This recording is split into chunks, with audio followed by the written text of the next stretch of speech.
നിങ്ങളുടെ favourite shows ഇനി ഒരിക്കലും മിസ്സാവില്ല. ഇപ്പോൾ C5 കാണും നിങ്ങളുടെ ഫേവറേറ്റ് ഷോ തികച്ചും സൗജന്യമായി. ഏറ്റവും കൂടുതൽ സ്നേഹിച്ചിരുന്നവർ പോലും ഇപ്പൊ എന്നെ വഞ്ചിച്ചിരിക്കുക.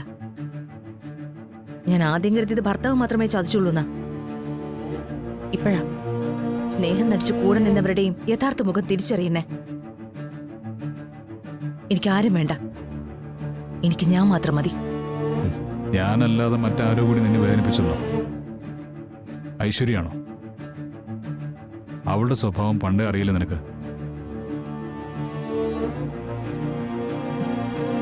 ഇപ്പൊ മനസ്സിലാവുന്നു. മറ്റു പലരെക്കാളും ക്വാളിറ്റി ഉണ്ട് ഐശ്വര്യക്ക്. ഉള്ളത് മുഖത്ത് നോക്കി പറയുമല്ലോ. മുഖത്ത് ചിരിച്ചിട്ട് അകത്ത് ചതിക്കില്ലല്ലോ. നീ എന്തൊക്കെ ഈ പറയുന്നത്? എനിക്കൊന്നും മനസ്സിലാവുന്നില്ല. അച്ഛനോടും അമ്മയോട് സോറി പറയാമെങ്കിൽ പറ. ഞാൻ പറഞ്ഞു. ഞാൻ ആരോട് എന്ത് പറയണമെന്ന് ഞാൻ തീരുമാനിച്ചോളാം. അമൃതേച്ചി, അയ്യോ ഇതൊക്കെ നിലത്തിട്ടൊക്കെയാണോ? ജയന്തി ആരാ ഇങ്ങോട്ട് വിളിച്ചേ? ഇത് ഞങ്ങളുടെ ബെഡ്റൂമാ. ജയന്തി പുറത്തു പോയേ. ജയന്തിയെ ഞാനാ വിളിച്ചേ. അയ്യോ ഞാൻ കാരണം ഒരു തർക്കം വേണ്ട, ഞാൻ പോയേക്കാം. ജയന്തി ഒരിടത്തും പോണ്ട, നിൽക്ക്.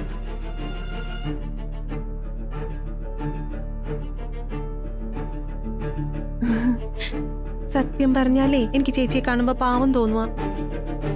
എന്നോടങ്ങനെ ആരും സഹതാപം കാണിക്കണ്ട. പക്ഷെ ഞാൻ സഹതപിക്കും. ഞാൻ എങ്ങനെയാ?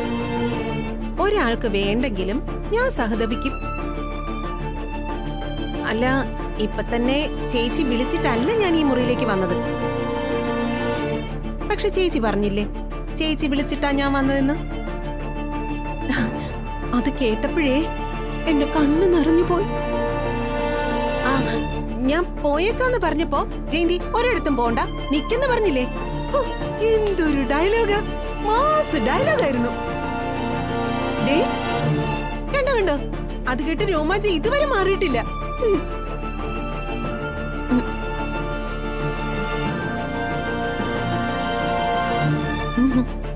ചേച്ചി, ഞാനൊരു കാര്യം പറയട്ടെ. എന്താ? അല്ല, ചേച്ചിയെ ഞാൻ എന്റെ സ്വന്തം ചേച്ചിയെ പോലെ കാണുന്നോണ്ട് പറയുന്നതാ. അല്ല, മുമ്പ് പറഞ്ഞിട്ടുള്ള കാര്യം തന്നെയാ. ശ്യാമയെ ഈ കുടുംബം ഇല്ലാതാക്കും. ഈ മിണ്ടാപ്പൂച്ച കലോടയ്ക്കുന്നല്ലേ, ആ പഴഞ്ചൊല്ല് കേൾക്കുമ്പോഴൊക്കെ എനിക്ക് തോന്നും ശ്യാമയെ കണ്ടിട്ട് ആ പഴഞ്ചൊല്ല് ഉണ്ടാക്കിയെന്ന്. ശ്യാമ എന്റെ നാത്തൂനൊക്കെ തന്നെയാ. അവളെ സോപ്പിട്ടൊക്കെ നിന്നാ എനിക്ക് ഗുണമേ കിട്ടൂ. പക്ഷെ അങ്ങനെ കിട്ടുന്ന ഗുണം എനിക്ക് വേണ്ട ചേച്ചി.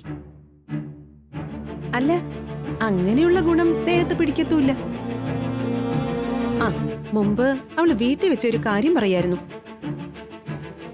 ഏതെങ്കിലും പൂത്ത കാശുകാരനെ കല്യാണം ചെയ്ത് അവള് രക്ഷപ്പെടുമെന്ന്.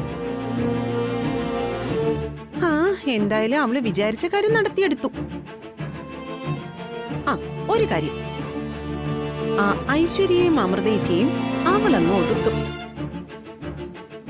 കാരണം അവള് വാഴുന്നിടത്തേ വേറെ ആരെയും വാഴാൻ സമ്മതിക്കില്ല. ഡൗൺലോഡ് ചെയ്യൂ C5 ആപ്പ്. കാണൂ എല്ലാ എപ്പിസോഡുകളും സൗജന്യമായി.